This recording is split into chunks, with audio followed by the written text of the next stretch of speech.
आज की कहानी का नाम है गैरत की कटार। इसे लिखा है मुंशी प्रेमचंद जी ने।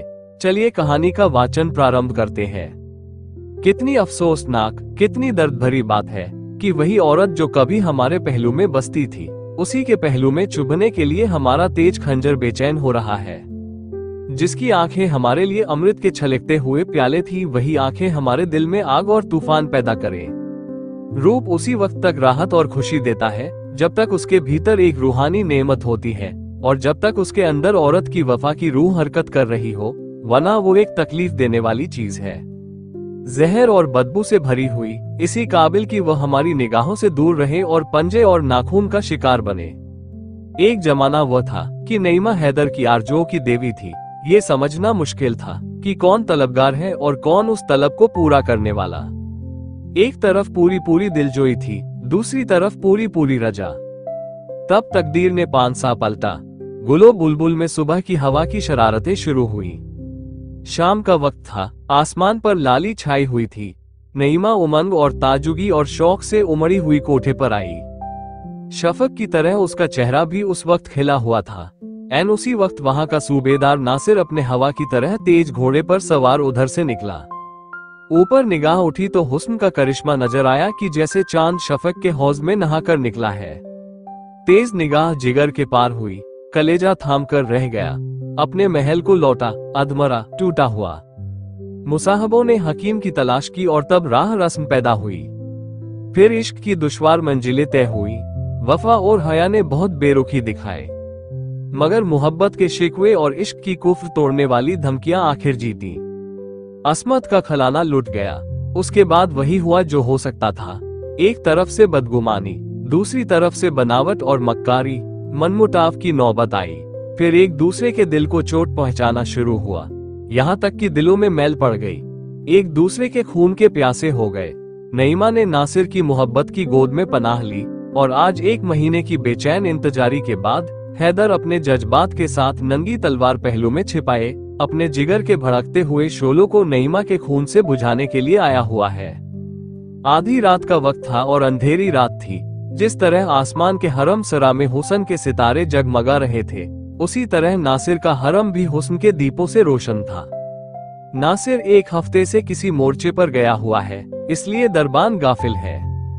उन्होंने हैदर को देखा, मगर उनके मुंह सोने चांदी से बंद थे।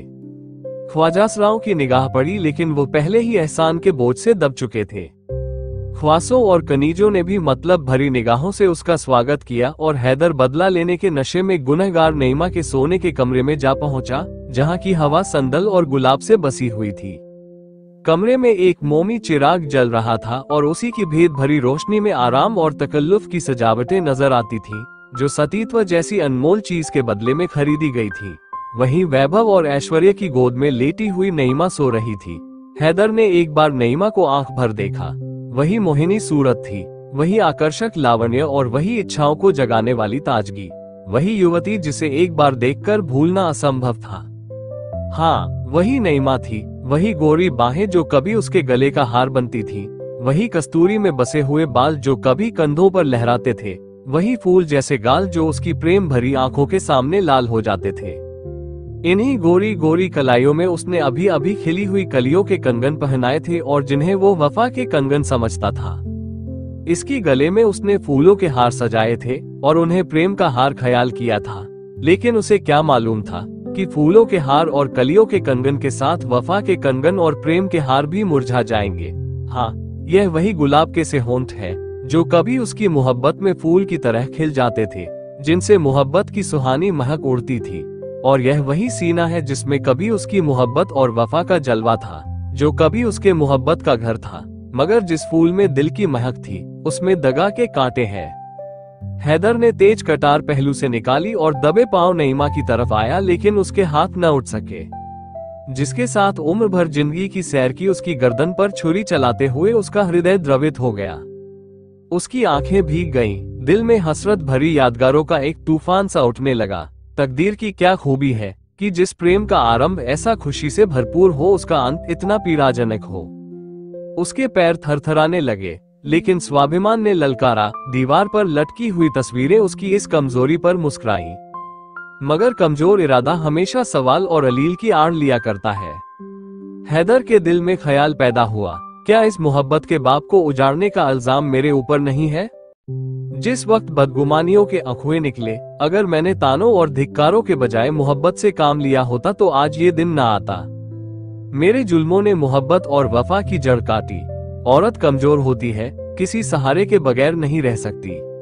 जिस औरत ने मोहब्बत के मजे उठाए हों और उल्फात की नाज बर्दारियां देखी हो, वो तानों और जिल्लतों की आंच क्या सह सकती है? लेकिन फिर गैरत ने उकसाया कि जैसे वो धुंधला चिराग भी उसकी कमजोरियों पर हंसने लगा। स्वाभिमान और तर्क में सवाल जवाब हो रहा था कि अचानक नईमा ने करवट बदली और अनगड़ाई ली। हैदर ने फौरन तलवार उठाई, जान के खतरे में आगा पीछा कहा। दिल ने फैसला कर लिया, तलवार अपना काम करने वाली ही थी कि नईमा ने आंखें खोल दी। मौत की कटार सिर पर नजर आई। वो घबराकर उठ बैठी, हैदर को देखा, परिस्थिति समझ में आ गई। बोली, हैदर। हैदर ने अपनी जेब को गुस्से के पर्दे में छिपाकर कहा, हाँ मैं हूँ हैदर। नईमा सिर झुकाकर हसरत भरे ढंग से बोली, तुम्हारे हाथों में ये चमकती हुई तलवार देखकर मेरा कलेजा थरथरा रहा है। तुम्ही ने मुझे नाज बर्दारियों का आदी बना दिया है। जरा देर के लिए इस कटार को मेरी आंखों से छिपा लो। मैं जानती हूँ कि तुम मेरे खून के प्यासे हो, लेकिन मुझे न मालूम था कि तुम इतने बेरहम और संगदिल हो। मैंने तुमसे दगा की है, तुम्हारी खतावार हूँ, लेकिन हैदर यकीन मानो, अगर मुझे चंद आखिरी बातें कहने का मौका न मिलता तो शायद मेरी रूह को दोज़ख में भी यही आरजू रहती। मौत की सजा से पहले आपने घर वालों से आखिरी मुलाकात की इजाजत होती है। क्या तुम मेरे लिए इतनी रियायत के भी रवादार न थे? माना कि अब तुम मेरे लिए कोई नहीं हो मगर किसी वक्त थे, और तुम चाहे अपने दिल में समझते हो कि मैं सब कुछ भूल गई, लेकिन मैं मोहब्बत को इतनी जल्दी भूल जाने वाली नहीं हूँ। अपने ही दिल से फैसला करो, तुम मेरी बेवफाया चाहे भूल जाओ, लेकिन मेरी मोहब्बत की दिल तोड़ने वाली यादगारें नहीं मिटा सकते। मेरी आखिरी बातें सुन लो और इस नापाक जिंदगी का हिस्सा पाक करो। मैं साफ साफ कहती हूँ, इस आखिरी वक्त में क्यों डरो? मेरी कुछ दुर्गत हुई है, उसके जिम्मेदार तुम हो, नाराज ना होना। अगर तुम्हारा ख्याल है कि मैं यहाँ फूलों की सेज पर सोती हूँ तो वो गलत है। मैंने औरत की शर्म खोकर उसकी कद्र जानी है। मैं हसीन हूँ, नाजुक हूँ, दुनिया की नेमतें मेरे लिए हाजिर है। नासिर मेरी इच्छा का गुलाम है, लेकिन मेरे दिल से ये ख्याल कभी दूर नहीं होता कि वो सिर्फ मेरे हुस्न और अदा का बंदा है। मेरी इज्जत उसके दिल में कभी हो भी नहीं सकती। क्या तुम जानते हो कि यहाँ ख्वासों और दूसरी बीवियों के मतलब भरे इशारे मेरे खून और जिगर को नहीं लजाते? ओह, मैंने अस्मत खोकर अस्मत की कद्र जानी है, लेकिन मैं कह चुकी हूँ और फिर कहती हूँ कि इसके तुम जिम्मेदार हो। हैदर ने पहलू बदलकर पूछा, क्यों? नईमा ने उसी अंदर से जवाब दिया, तुमने बीवी बनाकर नहीं, माशूका बनाकर रखा। तुमने मुझे नाज बर्दारियों का आदी बनाया, लेकिन फर्ज का सबक नहीं पढ़ाया। तुमने कभी न अपनी बातों से न कामों से मुझे ये ख्याल करने का मौका दिया कि इस मोहब्बत की बुनियाद फर्ज पर है। तुमने मुझे हमेशा हुस्न और मस्तियों के तिलिस्म में फंसाए रखा और मुझे ख्वाहिशों का गुलाम बना दिया। किसी किश्ती पर अगर फर्ज का मल्लाह न हो तो फिर उसे दरिया में डूब जाने के सिवा और कोई चारा नहीं। लेकिन अब बातों से क्या हासिल? अब तो तुम्हारी गैरत की कटार मेरे खून की प्यासी है और ये लो मेरा सिर उसके सामने झुका हुआ है। हाँ, मेरी एक आखिरी तमन्ना है, अगर तुम्हारी इजाजत पाऊं तो कहूं। ये कहते कहते नईमा की आंखों में आंसुओं की बाढ़ आ गई और हैदर की गैरत उसके सामने ठहर न सकी। उदास स्वर में बोला, क्या कहती हो? नईमा ने कहा, अच्छा इजाजत दी है तो इनकार न करना। मुझे एक बार फिर उन अच्छे दिनों की याद ताजा कर लेने दो जब मौत की कटार नहीं, मोहब्बत के तीर जिगर को छेदा करते थे। एक बार फिर मुझे अपनी मोहब्बत की बाहों में ले लो। मेरी आखिरी विनती है, एक बार फिर अपने हाथों को मेरी गर्दन का हार बना दो। भूल जाओ कि मैंने तुम्हारे साथ दगा की है, भूल जाओ कि यह जिस्म गंदा और नापाक है। मुझे मोहब्बत से गले लगा लो और यह मुझे दे दो। तुम्हारे हाथों में यह अच्छी नहीं मालूम होती, तुम्हारे हाथ मेरे ऊपर न उठेंगे। देखो कि एक कमजोर औरत किस तरह गैरत की कटार को अपने जिगर में रख लेती है। ये कहकर नईमा ने हैदर के कमजोर हाथों से वो चमकती हुई तलवार छीन ली और उसके सीने से लिपट गई। हैदर झिझका, लेकिन वो सिर्फ ऊपरी झिझक थी। अभिमान और प्रतिशोध भावना की दीवार टूट गई। दोनों आलिंगन पाश में बंध गए और दोनों की आंखें उमड़ आईं। नईमा के चेहरे पर एक सुहानी प्राणदायिनी मुस्कुराहट दिखाई दी और मतवाली आंखों में खुशी की लाली झलकने लगी। बोली, आज कैसा मुबारक दिन है कि दिल की सब आरजुएं पूरी होती हैं, लेकिन ये कमबख्त आरजुएं कभी पूरी नहीं होती। इस सीने से लिपटकर मोहब्बत की शराब के बगैर नहीं रहा जाता। तुमने मुझे कितनी बार प्रेम के प्याले पिलाए हैं, उस सुराही और उस प्याले की याद नहीं भूलती।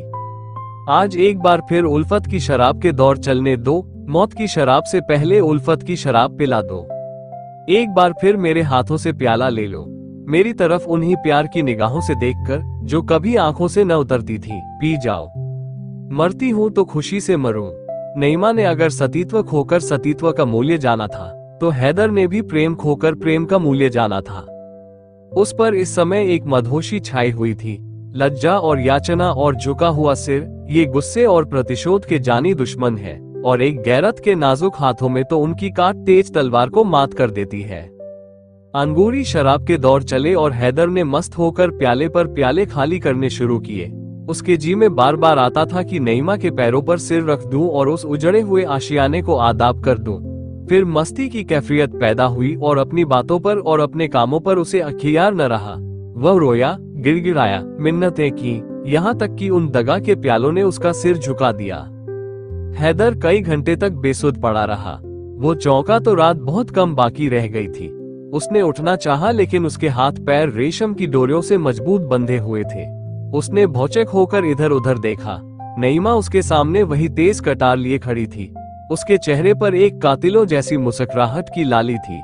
फर्जी माशूक के खूनीपन और खंजरबाजी के तराने वो बहुत बार गा चुका था, मगर इस वक्त उसे इस नजारे से शायराना लुत्फ उठाने का जीवट न था। जान का खतरा नशे के लिए तुर्शी से ज्यादा कातिल है। घबराकर बोला, नईमा। नईमा ने लहजे में कहा, हाँ मैं हूँ नईमा। हैदर गुस्से से बोला, क्या फिर दगा का वार किया? नईमा ने जवाब दिया, जब वो मर्द जिसे खुदा ने बहादुरी और कुव्वत का हौसला दिया है दगा का वार करता है, तो उसे मुझसे ये सवाल करने का कोई हक नहीं। दगा और फरेब औरतों के हथियार हैं, क्योंकि औरत कमजोर होती है। लेकिन तुमको मालूम हो गया कि औरत के नाजुक हाथों में ये हथियार कैसी काट करते हैं। ये देखो, यह आबदार शमशीर है जिसे तुम गैरत की कटार कहते थे। अब वो गैरत की कटार मेरे जिगर में नहीं, तुम्हारे जिगर में चुभेगी। हैदर, इंसान थोड़ा खोकर बहुत कुछ सीखता है। तुमने इज्जत और आबरू सब कुछ खोकर भी कुछ न सीखा। तुम मर्द थे, नासिर से तुम्हारी होड़ थी। तुम्हें उसके मुकाबले में अपनी तलवार का जौहर दिखाना था, लेकिन तुमने निराला धन अख्तियार किया और एक बेकस औरत पर दगा का वार करना चाहा, और अब तुम उसी औरत के सामने बिना हाथ पैर के पड़े हुए हो। तुम्हारी जान बिल्कुल मेरी मुट्ठी में है। मैं एक लम्हे में उसे मसल सकती हूँ, और अगर मैं ऐसा करूँ तो तुम्हें मेरा शुक्रगुजार होना चाहिए, क्योंकि एक मर्द के लिए गैरत की मौत बेगैरती की जिंदगी से अच्छी है। लेकिन मैं तुम्हारे ऊपर रहम करूंगी। मैं तुम्हारे साथ फयाजी का बर्ताव करूंगी, क्योंकि तुम गैरत की मौत पाने के हकदार नहीं हो। जो गैरत चंद मीठी बातों और एक प्याला शराब के हाथों बिक जाए, वो असली गैरत नहीं है। हैदर, तुम कितने बेवकूफ हो। क्या तुम इतना भी नहीं समझते कि जिस औरत ने अपनी अस्मत जैसी अनमोल चीज देकर यह ऐश और तकल्लुफ पाया, वह जिंदा रहकर इन नेमतों का सुख लूटना चाहती है। जब तुम सब कुछ खोकर जिंदगी से तंग नहीं हो, तो मैं कुछ पाकर क्यों मौत की ख्वाहिश करूं? अब रात बहुत कम रह गई है। यहाँ से जान लेकर भागो, वरना मेरी सिफारिश भी तुम्हें नासिर के गुस्से की आग से न बचा सकेगी।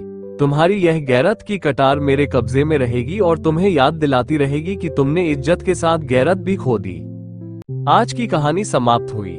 ऐसी ही कहानियां सुनने के लिए वीडियो को लाइक, शेयर और चैनल को सब्सक्राइब जरूर करें। धन्यवाद। जय हिंद।